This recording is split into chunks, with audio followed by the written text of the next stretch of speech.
நண்பா, தமிழகத்தில் இருக்கிற அரசு வங்கிகளுக்கு தேவையான கிட்டத்தட்ட 625 கிளர்க்கு வேக்கன்சியை ஃபில் பண்ணுறதற்கான அறிவிப்பு வந்திருக்கு.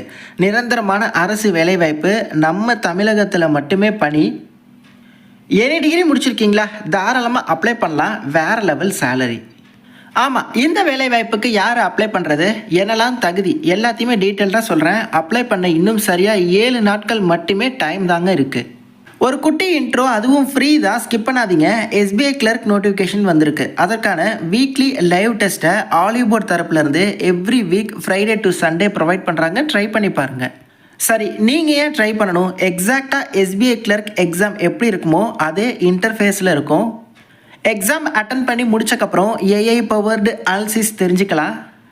நாட் ஓன்லி எஸ்பிஐ கிளர்க், இன்னும் நிறைய எக்ஸாம்ஸ்க்கான மார்க் டெஸ்ட்டு மெட்டீரியல்ஸ் இருக்குது. டிஸ்கிரிப்ஷன் லிங்க் தர, அதை டச் பண்ணி இந்த ஒரு பேஜுக்கு வந்துருங்க. மேலே லாகின் ஆர் சைன்அப் இருக்கும். அதை கொடுத்து ஜஸ்ட் உங்களோட இமெயில் ஐடி, மொபைல் நம்பர், ஏதாவது ஒரு பாஸ்வேர்ட் புதுசாக க்ரியேட் பண்ணி ரிஜிஸ்டர் கொடுங்க.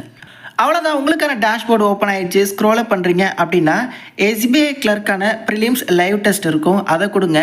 டேக் டெஸ்ட் கொடுத்து அட்டன் பண்ணி பாருங்கள். எக்ஸாக்டாக எஸ்பிஐ கிளர்க் எக்ஸாம் எப்படி நடக்குமோ அதே மாதிரியே இருக்குங்க. எல்லா கொஸ்டின்ஸுமே அட்டன் பண்ணிவிட்டு உங்களோட ஸ்கோர் என்ன அப்படிங்கிறதையும் கமெண்ட் பாக்ஸில் சொல்லுங்கள். லெஃப்ட் சைட் பாருங்கள், ப்ரீவியஸ் இயர் பேப்பர்ஸ் இருக்குது. இன்னும் நிறைய எக்ஸாம்ஸ்க்கான லைவ் டெஸ்ட் இருக்குது, மார்க் டெஸ்ட் இருக்குது. எல்லாமே ஃப்ரீ தான். ட்ரை பண்ணுங்கள். டிஸ்கிரிப்ஷன் லிங்க் தரேன், ஆலிபோர்டு. Okay, coming back to the opportunity. தமிழகத்தில் இருக்கிற 11 விதமான அரசு வங்கிகளுக்கு தேவையான கிளர்க்கு வேக்கன்சியை ஃபில் பண்ணுறதற்கான ஐபிபிஎஸ் கிளர்க் அப்படிங்கிற நோட்டிஃபிகேஷன் ரிலீஸ் ஆகியிருந்தது உங்களுக்கு தெரியும். அதற்கான லாஸ்ட் டேட்டை இப்போ எக்ஸ்டெண்ட் பண்ணி 1 வீக் எக்ஸ்டெண்ட் பண்ணியிருக்காங்க. அதாவது வர ஆகஸ்ட் 28 வரையும் கூட அப்ளை பண்ணிக்கலாம் அப்படின்னு சொல்லியிருக்காங்க. முன்னாடி ஆகஸ்ட் 21 வரையும் தான் இருந்தது. இப்போ 1 வீக் எக்ஸ்டெண்ட் பண்ணி வர ஆகஸ்ட் 28 நீங்கள் சேம் வெப்சைட்டில் அப்ளை பண்ணிக்கலான்னு லாஸ்ட் டேட்டை எக்ஸ்டெண்ட் பண்ணியிருக்காங்க. இப்போ நீங்கள் ஒரு பேங்க்குக்கு போகிறீங்க. அங்கே இந்த கிளர்க் வேக்கன்சி, பிஓ வேக்கன்சி, அதில் ஒர்க் பண்ணுறவங்கள பார்ப்பீங்க. பட் அந்த வேலைவாய்ப்புக்கு எந்த நோட்டிஃபிகேஷனில் அப்ளை பண்ணுறது, எப்படி ப்ரிப்பேர் பண்ணுறது, அதெல்லாம் உங்களுக்கு ஒரு கேள்வியாக இருக்கலாம். இதுதான் நம்ம தமிழக பசங்களுக்கு தெரியாமல் இருக்கும். ஸோ அந்த வகையில் இந்த ஐபிபிஎஸ் கிளர்க் அப்படிங்கிறது ஒரே நோட்டிஃபிகேஷன். அவங்களுக்கு தேவையான கிட்டத்தட்ட 11 வித மத்திய அரசு வங்கிகளுக்கான கிளர்க் வேக்கன்சியை ஃபில் பண்ணிப்பாங்க. இதில் பாருங்கள், நமக்கு தெரிஞ்ச எவ்வளோ முக்கியமான வங்கிகள்லாம் இருக்குன்னு. Canara bank, IOB, UCO bank, bank of India, Indian bank, Union bank of India, Punjab national. So இவ்வளோ வங்கிகளுக்கு தேவையான கிளர்க்கு வேக்கன்சி. ஆரம்ப சம்பளம் பார்த்தீங்கன்னா 24,050 இருக்குமா. இது வந்து பேசிக் பே தான். இது இல்லாமல் அடிஷனல் அலவன்ஸ் பெனிஃபிட்ஸ் எல்லாமே சேர்த்து 35,000 வரையும் உங்களுக்கான ஃபஸ்ட்டு மந்த் பெனிஃபிட்ஸோடு உங்களுக்கு வந்து சேலரி வந்து இருக்கும். ஓகே, ஸோ இப்போ ஆல் இந்தியா வேக்கன்சி ரிலீஸ் பண்ணியிருக்காங்க. இந்தியா முழுவதும் 11,000+ வேக்கன்சி இருக்குது. பட் நம்ம தமிழகத்துக்கு 625+ வேக்கன்சி இருக்குது. அது எங்கெங்கே எந்தெந்த வங்கியில் அப்படிங்கிறத நான் உங்களுக்கு சொல்கிறேன். ஏஜ் லிமிட்டை பொறுத்தவரையும் 20லேருந்து 28 வயசு வரை இருக்கிற ஆண்கள், பெண்கள் அப்ளை பண்ணிக்கலாம். எஸ்சி எஸ்டினா 28+5 சேர்த்துக்கோங்க, 33 வயசு அப்ளை பண்ணிக்கலாம். பிசி, எம்பிசி, டிஎன்சி, பிசிஎம்னா ஓபிசியில் வருவீங்க. 28+3 சேர்த்துக்கோங்க, 31 வயசு வரையும் இந்த வேலைவாய்ப்புக்கு அப்ளை பண்ணிக்க முடியும். இந்த நோட்டிஃபிகேஷன் நீங்கள் இப்போ அப்ளை பண்ண மிஸ் பண்ணுறீங்க அப்படின்னா மீண்டும் அடுத்த வருஷம் தான் வரும். அடுத்த வருஷம் வரையும் நீங்கள் வெயிட் பண்ணியே தான் ஆகணும். ஓகே, அந்த அளவுக்கு ஒரு இம்பார்ட்டண்ட்டான வேலைவாய்ப்பு அப்படின்னு சொல்லுவேன். ஓகே, இந்த வேலைக்கான கல்வி தகுதி என்ன அப்படின்னா டிகிரி. ஏதோ ஒரு டிகிரி முடிச்சிருக்கீங்களா, தாராளமாக அப்ளை பண்ணிக்கலாம். அது வந்து ஆர்ட்ஸ் அண்ட் சயின்ஸாக இருக்கட்டும், இன்ஜினியரிங்காக இருக்கட்டும், எந்த டிகிரியாக இருந்தாலும் எலிஜிபிள். 850 ரூபாங்க ஃபீஸு. எஸ்சி, எஸ்டி, அப்புறம் எக்ஸ் சர்வீஸ்மேன், மாற்றுத்திறனாளி நண்பர்கள், உங்களுக்குலாம் பார்த்தீங்கன்னா 175 ருபீஸ் தான் ஃபீஸ் அப்படின்னு சொல்லியிருக்காங்க. 2 எக்ஸாம் இருக்குது, ப்ரிலிம்ஸ், மெயின்ஸுன்ட்டு. ப்ரிலிம்ஸில் வந்து பார்த்தீங்கன்னா English language, numerical ability, reasoning ability, இதுலேருந்து கேள்விகள் இருக்கும். மொத்தமாக 100 கொஸ்டின், 100 மார்க்கு, 1 மணி நேரம் டைம் தராங்க.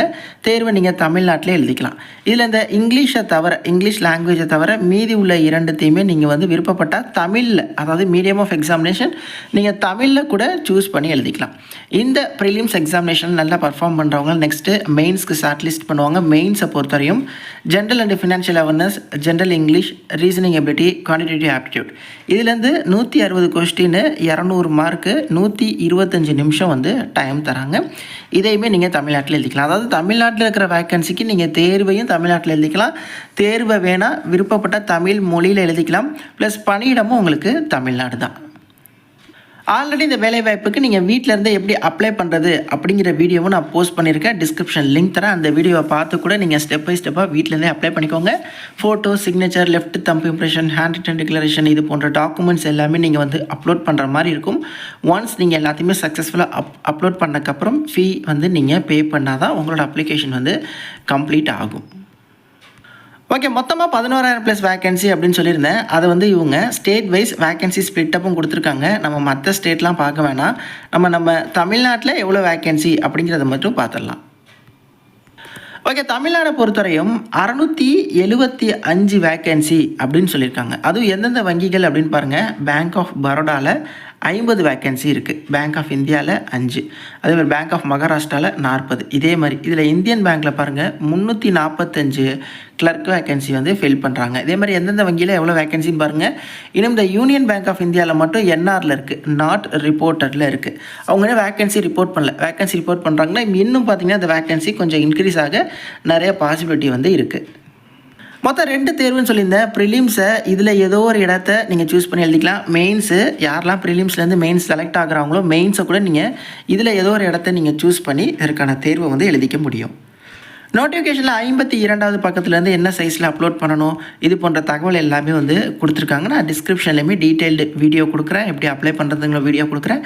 அதை பார்த்து நீங்கள் ஈஸியாக வந்து அப்ளை பண்ணிடுங்க. அந்த வீடியோவை பார்த்து நிறைய பேர் அப்ளை பண்ணியிருக்காங்க. எதுவும் சந்தேகம் இருந்தால் கமெண்ட்ஸ்லையும் இன்ஸ்டாலையும் கான்டாக்ட் பண்ணுங்கள். தேங்க்ஸ் ஃபார் வாட்சிங். Take care and bye. Tata.